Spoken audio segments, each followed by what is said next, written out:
के संसार में आपका स्वागत है। शूटिंग के दौरान डायरेक्टर ने कहा, देव, जब तुम मुस्कुराते हो तो तुम्हारा टूटा हुआ दांत दिखाई देता है, खराब लगता है। स्क्रीन पर तुम्हारा क्लोजअप आएगा तो ऑडियंस को भी दिखाई देगा, उन्हें भी खराब लगेगा।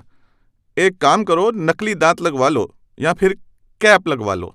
देवानंद ने कहा, अगर मैं नकली दांत या कैप लगा लूंगा तो मेरा ध्यान उस तरफ जाएगा, मैं सीन पर कंसंट्रेट नहीं कर पाऊंगा, इमोशन पर कंसंट्रेट नहीं कर पाऊंगा, डायलॉग्स भी ठीक से नहीं बोल सकूंगा, मैं नकली दांत भी नहीं लगाऊंगा। फिर क्या हुआ, ये जानने के लिए देखिए हमारा आज का ये एपिसोड। देवानंद, जिन्हें बहुत यश मिला, और ये यश उन्हें मिला उनके जज्बे की वजह से, अपने हर काम को पूरी ईमानदारी, पूरी शिद्दत से करना। जब आप अपना हर काम पूरी ईमानदारी और शिद्दत से करते हैं, तब कामयाबी का सबसे ऊंचा पायदान खुद हाथ बढ़ाकर आपसे कहता है, आइए ना, ये जगह आप जैसे लोगों के लिए ही तो है। और देव साहब में ये जज्बा हमेशा से ही था। जब वो छोटे थे तब उनकी माँ बीमार पड़ी, काफ़ी समय तक बीमार रहीं। डॉक्टर ने कहा कि अगर उन्हें ताज़ा गाय का दूध मिल जाएगा तो उनके लिए फ़ायदेमंद रहेगा। आसपास जहाँ वो रहते थे ऐसी सुविधा नहीं थी। तब देव साहब ने इसे अपनी जिम्मेदारी माना। वो रोज़ बस पर लटक कर अपनी माँ के लिए दूध लेने जाने लगे। तब उनकी माँ ने उन्हें आशीर्वाद देते हुए कहा था, तूने मेरी बड़ी सेवा की है, तुझे जीवन में बहुत यश मिलेगा। और यह सही भी है। शाश्वत सत्य है कि जो अपनी माँ की सच्चे मन से सेवा करता है उसे बहुत यश मिलता है। ये बात तब की है जब वो गुरदासपुर में ही रहते थे और पढ़ाई कर रहे थे। एमए इंग्लिश की पढ़ाई पूरी होने के बाद, जैसे कि हर नौजवान के सामने ये सवाल होता है कि अब आगे क्या, करियर कौन सा चुनें, ये सवाल उनके सामने भी था। तभी उनके शहर हिंदी सिनेमा के लेजेंड अशोक कुमार साहब किसी कार्यक्रम के सिलसिले में तशरीफ लाए थे। उन्हें देखने के लिए लोगों की भीड़ उमड़ पड़ी। उनके लिए पब्लिक का वो प्यार, वो जुनून देखकर देव साहब ने तय कर लिया कि अब उन्हें एक्टर ही बनना है। और पक्के इरादों वाला कोई इंसान कोई लक्ष्य तय कर ले तो हासिल करके ही रहता है। और वो फिल्म लाइन में अपनी जगह बनाने के लिए मुंबई आ गए। स्ट्रगल शुरू हुई, किसी भी अच्छे खासे इंसान को तोड़ देने वाली स्ट्रगल। पर टूटने वाले इतिहास थोड़ा बनाते हैं। स्ट्रगल के अनेक किस्से हैं और वो आपने सुने भी होंगे कई कई बार। हालांकि उनके बड़े भाई चेतन आनंद साहब पहले से मुंबई में थे और एक्टर, राइटर, डायरेक्टर के तौर पर काफ़ी इज्जत पा चुके थे। पर अपनी जगह बनाने का संघर्ष तो हर इंसान को खुद ही करना पड़ता है, और देव साहब ने भी किया।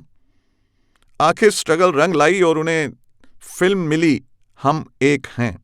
शूटिंग के दौरान एक दृश्य में जब वो मुस्कुराए तो उनका टूटा हुआ दांत डायरेक्टर को नजर आया। डायरेक्टर ने कहा, ये अच्छा नहीं लग रहा, पर्दे पर भी अच्छा नहीं लगेगा और दर्शकों को भी पसंद नहीं आएगा। अब तय ये हुआ कि एक कैप दांत पर लगा दी जाए तो टूटा हुआ दांत नजर नहीं आएगा। लिहाजा कैप लगा दी गई, उसे ट्राई किया गया। पर देव साहब उसके साथ कंफर्टेबल नहीं थे और ठीक से अभिनय भी नहीं कर पा रहे थे। उन्होंने डायरेक्टर को समझाया कि इस तरह मैं अपनी एक्टिंग पर कंसंट्रेट नहीं कर पाऊंगा, मेरा ध्यान उस तरफ ही रहेगा, मैं नेचुरल नहीं हो पा रहा हूं। डायरेक्टर साहब ने कुछ देर सोचा और फिर ओके कर दिया कि ठीक है, आप जैसे हैं वैसे ही रहें। इसके बाद उन्होंने फटाफट अपने सीन कर डाले और उनकी वो टूटे दांत वाली स्माइल उनकी पर्सनैलिटी का खास फीचर बन गई। लेडी किलर स्माइल बन गई। सच भी है, आप जिस रूप में असल में हैं, नेचुरल हैं, वही सही है। जब आप अपने आप को पसंद नहीं कर पा रहे, खुद को ज़बरदस्त नहीं मान रहे, तो दूसरे कैसे मानेंगे। जैसा कि आजकल सुनने में मिलता है कि किसी एक्टर ने नोज़ जॉब करवा ली क्योंकि उसे अपनी नाक अच्छी नहीं लग रही थी, किसी ने जॉ लाइन चेंज करवा ली क्योंकि वो उसे अच्छी नहीं लग रही थी। इसी तरह कुछ आगे कुछ पीछे तरह तरह के जॉब करवा लिए ताकि जॉब आसानी से मिले। हालांकि होता फिर भी ऐसा नहीं है। जॉब तो आखिर टैलेंट के बेस पर ही मिलनी होती है। समझ नहीं आता कि आप खुद ही अपने आप को पसंद नहीं कर रहे हैं, खुद को ज़बरदस्त नहीं मान रहे हैं, पर दूसरों से उम्मीद कर रहे हैं कि वो आपको पसंद करें, आपको जबरदस्त माने। How how is it possible? पहले आप खुद तो अपने आप में कॉन्फिडेंस रखिए। ये कॉन्फिडेंस ही सब कुछ है जो देव साहब में कूट कूट कर भरा था। इसी वजह से मुंबई आने के बाद जब उन्होंने मिलिट्री पोस्ट ऑफिस में काम करना शुरू किया, वहां नौकरी में उनकी ड्यूटी थी सैनिकों की चिट्ठियों को उनके घर वालों तक पहुंचने से पहले पढ़ना और उन्हें सेंसर करना। इसी दौरान उन्हें एक कहानी का आइडिया भी आया था जिस पर आगे चलकर उन्होंने प्रेम पुजारी फिल्म बनाई। फिर एक दिन उन्हें लगा कि इस तरह तो वो अपने लक्ष्य से दूर होते जा रहे हैं। उन्होंने वो नौकरी छोड़ी और उस लक्ष्य को पाने में लग गए जिसके लिए वो मुंबई आए थे। हालांकि उनकी पहली फिल्म कामयाब नहीं हुई, पर उसके बाद आई जिद्दी और वो बेहद कामयाब रही। फिर उन्होंने पीछे मुड़कर कभी नहीं देखा। पर कामयाबी की उस राह पर तेजी से भागते हुए भी वो अपने परिवार को नहीं भूले। उनके साथ उनका जुड़ाव, उनके बारे में फिक्र और एक बड़े भाई की तरह उन्हें सपोर्ट और प्रोटेक्शन देने का जज्बा हमेशा बना रहा। जब वो कामयाब हो गए तो अपनी पूरी फैमिली यानी अपने छोटे भाई विजयानंद और छोटी बहनों को भी मुंबई बुला लिया। छोटे भाई विजयानंद को सेंट जेवियर कॉलेज में दाखिला दिलवाया, जहां वो ड्रामेटिक सोसाइटी के सेक्रेटरी बने और राइटर डायरेक्टर के तौर पर काफ़ी तारीफें बटोरने लगे। बाद में देव साहब ने उन्हें डायरेक्टर का मौका भी दिया। वो फिल्म थी 9-2-11। ऐसा भी सुनने को मिला था कि उनकी एक छोटी सिस्टर की मैरिज में कुछ प्रॉब्लम रही थी, तो वो हर महीने उन्हें भी पैसे भेजा करते थे। एक जेन्युइन फैमिली मैन। कितना भी काम हो, कितना भी बिजी हो, पर अपनी पारिवारिक जिम्मेदारी से कभी भी लापरवाही नहीं की। एक्टर के तौर पर भी कामयाब और निर्माता के तौर पर भी। उनके साथ काम करने वाले बताते हैं कि प्रोड्यूसर के तौर पर वो बेहद संवेदनशील थे और काम को अच्छे से अच्छा बनाने पर ही फोकस रहता था। एक ऐसा प्रोड्यूसर जो हर राइटर डायरेक्टर अपने लिए चाहता है। उनके भांजे शेखर कपूर, गौतम सरीन और भीष्म कोहली भी फिल्मों में आए। भीष्म कोहली ने अपनी पहली फिल्म भीष्म कोहली के नाम से ही की, फिर आगे चलकर अपना नाम बदल लिया और विशाल आनंद रख लिया और एक फिल्म की चलते चलते। ये वही फिल्म है जो कि म्यूजिक डायरेक्टर भप्पी लहरी साहब की पहली हिंदी फिल्म थी और जिसमें किशोर दा का गाया वो एवरग्रीन जेम है, चलते चलते मेरे ये गीत याद रखना, कभी अलविदा ना कहना। गौतम सरीन हरे रामा हरे कृष्णा में नजर आए थे। शेखर कपूर लंदन में थे। उन्होंने यूके से सीपीए की पढ़ाई की थी। जैसे हमारे यहाँ चार्टर्ड अकाउंटेंट होता है, वैसे ही वहाँ सर्टिफाइड पब्लिक अकाउंटेंट होता है। पढ़ाई के बाद वो वहाँ काम भी कर रहे थे एक सीपीए के तौर पर। देव साहब ने उन्हें मुंबई बुलाया था ताकि वो नवकेतन के अकाउंट्स संभाल सकें। कुछ दिन उन्होंने ऑफिस में काम भी किया, पर फिर फैमिली जीन्स ने उन्हें परेशान किया और वो भी क्रिएटिव साइड में आ गए। और हम सब जानते ही हैं कि वो एक कामयाब मॉडल बने। एक फेमस शूटिंग शर्टिंग के विज्ञापनों में लोगों ने उन्हें देखा ही होगा। एक्टर बने। एक्टर के तौर पर बहुत सारी फिल्में की। उनकी पहली फिल्म थी जान हाजिर है, जिसमें वो प्रेम किशन और नताशा के साथ आए थे। यहाँ पर मैं आपको थोड़ा सा बता दूं कि ये नताशा अलग हैं और वो नताशा अलग हैं जो आगे चलकर उनके बेटे सुनील आनंद की हीरोइन बनी थी फिल्म आनंद और आनंद में। और शेखर कपूर की बतौर एक्टर जो ये फिल्म थी पहली जान हाजिर है, इसके डायरेक्टर थे गोल्डी साहब यानी विजय आनंद साहब। इसके बाद वो और कई फिल्मों और टीवी सीरियल्स में भी नजर आए और फिर वो डायरेक्टर बने।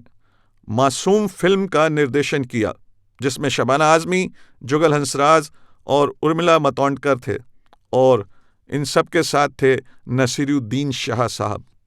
और फिर आई एक बहुत बड़े बजट की फिल्म मिस्टर इंडिया, सबको आज तक याद है।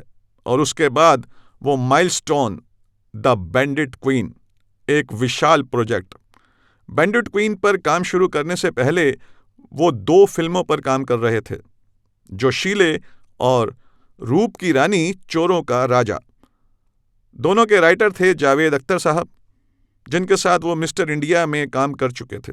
पर दोनों फिल्मों का काम कुछ ही आगे बढ़ा था कि शेखर कपूर ने दोनों फिल्में छोड़ दी और फिर जिन्हें उनके चीफ असिस्टेंट सतीश कौशिक ने संभाला और डायरेक्ट किया। सतीश जी उनके साथ उनके प्रोडक्शन हाउस में थे जहां एड फिल्मों का निर्माण होता था। बैंडिट क्वीन के बाद शेखर कपूर की गिनती टॉप के इंटरनेशनल डायरेक्टर्स में होने लगी और उन्होंने एक बहुत बड़ी इंग्लिश फिल्म भी की, द गोल्डन एज, जो ब्रिटिश क्वीन एलिजाबेथ के बारे में थी। इसके बारे में यह माना जा रहा था कि इसे ऑस्कर मिलेगा, पर ऐसा हुआ नहीं।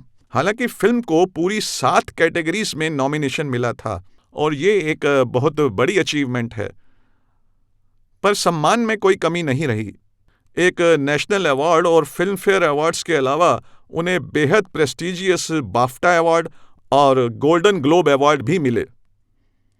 देव साहब अपने बैनर नवकेतन में तो फिल्में बनाते ही थे। नवकेतन में एक पीआरओ थे, अमरजीत। उनके नाम से एक बैनर था, नालंदा फिल्म्स। इस बैनर में भी उनकी फिल्में आई थीं, 3 देवियां, हम दोनों और प्रेम शास्त्र। देव साहब बेहद सेंसिटिव इंसान थे, इसलिए जब उन्हें सुरैया का साथ नहीं मिला तो वो अपने बड़े भाई चेतन आनंद साहब के कंधे पर सिर रखकर फूट फूट कर रोए थे। उन्हें जिंदगी की कोई भी उथल पुथल विचलित नहीं करती थी। बस इसी इंसिडेंट पर ही उनकी आंखों में आंसू आए थे, या फिर दूसरी बार तब जब उनके छोटे भाई गोल्डी के निधन पर गोल्डी यानी विजय आनंद साहब का बेटा वैभव आनंद उन्हें मुखाग्नि दे रहा था। ये उनके सेंसिटिव होने का ही सबूत था कि जब उन्हें लगा कि देश में सब कुछ ठीक नहीं चल रहा है तो उन्होंने एक पॉलिटिकल पार्टी भी बनाई थी, नेशनल पार्टी, पर ये अनाउंसमेंट की स्टेज से आगे कभी नहीं बढ़ी। और वैसे सही देखा जाए तो कलाकारों का ये काम होता भी नहीं है। हाँ, इस तरह उन्होंने अपने सेंसिटिव होने का सबूत जरूर दिया था। उनके फैंस और दीवानों की एक बहुत बड़ी गिनती है। ऐसे ही एक फैन का एक प्रोग्राम मेरी नज़र से गुजरा। ये एक न्यूज़ चैनल का प्रोग्राम था जो देव साहब की जन्मशती यानी उनके 100वें जन्मदिन पर किया गया था। इस प्रोग्राम में वो सज्जन थे जिन्होंने पूरी शिद्दत से ये कहा कि मैं बचपन से देव साहब का फ़ैन हूँ।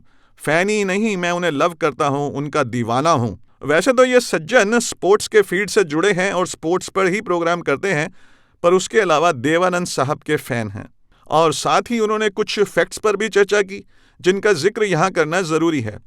उन्होंने कहा कि उनकी गुरुदत्त से दोस्ती हो गई थी और ज़िद्दी जिस फिल्म से देवानंद साहब को स्टारडम मिला वो गुरुदत्त साहब ने ही प्रोड्यूस और डायरेक्ट की थी।